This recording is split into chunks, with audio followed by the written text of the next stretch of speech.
বাংলাদেশি চলচ্চিত্রের এক সময়ের জনপ্রিয় জুটি নাইম শাবনাজ তাদের বড় মেয়ে মাহাদিয়া নাইমের বিয়ের আনুষ্ঠানিকতা সম্পন্ন করেছেন।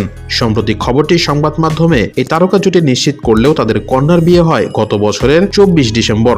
জানা গেছে ঢাকার উত্তরায় পারিবারিক আয়োজনে হয় এই বিয়ের আয়োজন।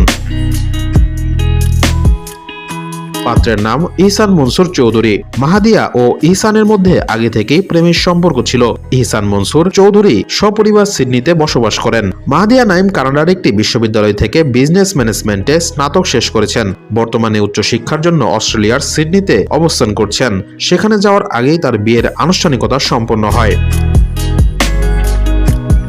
এদিকে মেয়ের বিয়ের খবর জানিয়ে সামাজিক মাধ্যমে মেয়ে ও জামাতার জন্য দোয়া চেয়েছেন নাইম। এই বিষয়ে তিনি বলেন, মেয়েকে দেশের বাইরে পাঠানো নতুন নয়, তবে এবারের বিদায়টা ভিন্ন অনুভূতির। অন্যদিকে শাবনাজ জানান, ভালো একটি পরিবারে মেয়েকে তুলে দিতে পেরে তারা স্বস্তিতে আছেন এবং দম্পতির সুখী দাম্পত্য কামনা করেন।